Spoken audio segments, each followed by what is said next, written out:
Let's do Captain Sir Thomas More. He was born in 1920, so he was actually 100 years old when he died last week of COVID.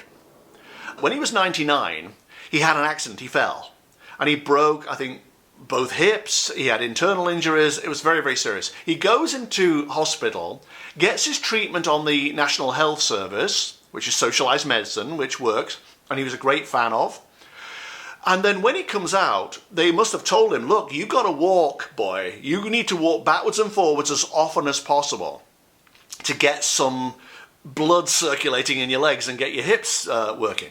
So he decides, as a repayment for his treatment, that he would try to do 100 walks in his garden with his walker. And he would try to raise £1,000 for NHS, National Health Service charities in the process. Right, £1,000, that's what, $1,300? Something like that. So he starts off, and it captures the imagination of the nation, to the point where he didn't just make £1,000, he'd made £39 million, which is like $50 million. Right? So he became a national hero in a very, very short time. As a result of his effort to walk backwards and forwards across his garden to help his hips to heal, he was given a knighthood by the Queen. He became Sir Tom More. He got 2 entries in the Guinness Book of Records, one for a single guy raising so much money for charity, which is the most ever, and secondly because he had a number 1 record. He was on this charity single, and the single went to number 1. He was given an honorary doctorate. British Airways paid for a free trip for him and his family to Barbados. GQ magazine named him Inspiration of the Year. He had a bus named after him, a horse named after him, and there's now a petition to get him a state funeral.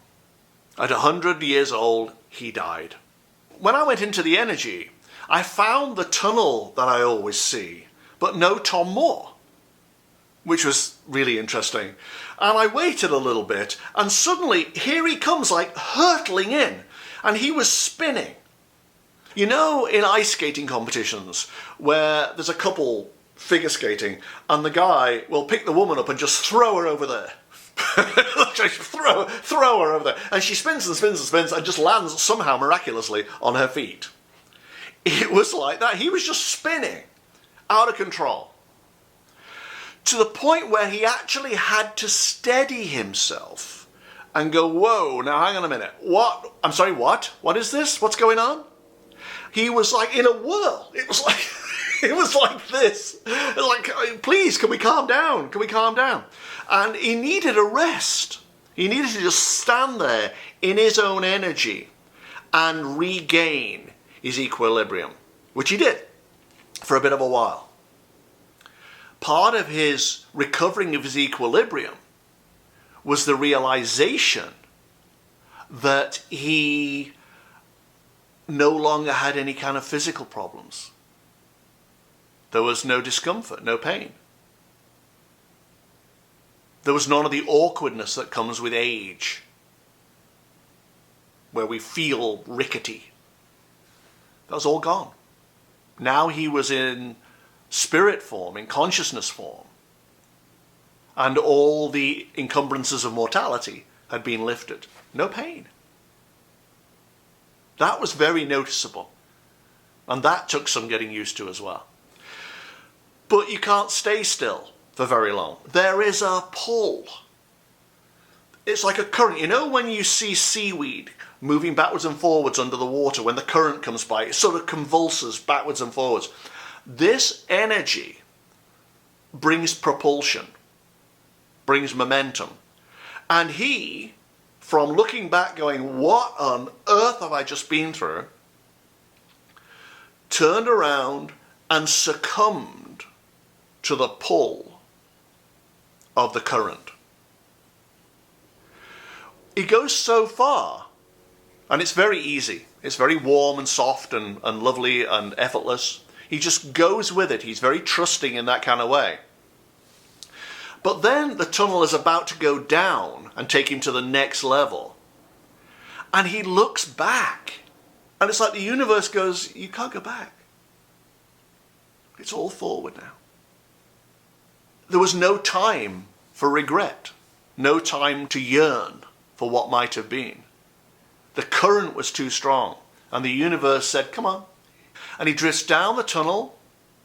And when I got him to what I always see as this membrane, this veil, I suppose it is, between consciousness and the divine or infinity or whatever it is, when he got there, he was just above it and he folded his arms and he just sank majestically into it. He just went, and vanished. I'm thinking that this bubble, this dome, this membrane is like a checkpoint for souls, which is why I can't go beyond it. And maybe on the other side are your guides, angels, archangels, whatever else is out there, waiting to greet you and take you to the next step. Maybe that's what it is. And that's why I can't go beyond that. It's a very personal thing. But he sank into it, arms folded like this, just, I'm so glad to go. No pain. There was a thing I wrote in one of my books, the Believing book. And it's not often I read from my own books. In fact, it feels a little bit over the top when I read from my own stuff. But I want to read you this thing because it relates to death. And it relates very much to Thomas More's story. I wrote, remind yourself of the truth of who you are. That you are not your personality. You are not your bank account. You are not your possessions. You are not your status or achievements or your trophies. And you are not your disease. You are a spiritual being, infinite and timeless, bathed in grace. You don't die. Your body dies, but you, the real eternal you, don't. As the final moment approaches, you could do worse than heed the words of Chief Tecumseh, is that how you pronounce it? Head of the Shawnee Nation in the 18th century. Love your life. Perfect your life. Beautify all things in your life. Seek to make your life long and its purpose in the service of your people. Prepare a noble death song for the day when you go over the great divide. When it comes your time to die, be not like those whose hearts are filled with the fear of death, so that when their time comes, they weep and pray for a little more time to live their own lives over again in a different way.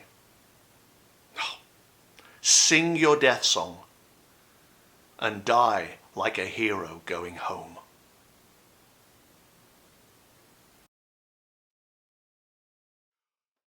Thank you very much indeed for watching. I really appreciate it. Subscribe if you would, that would be terrific. Share, like, all great. Follow me on Twitter if you want, at Cash Peters. Otherwise, stay safe guys, do look after yourselves. And I'll see you next time. Thanks a lot. Bye.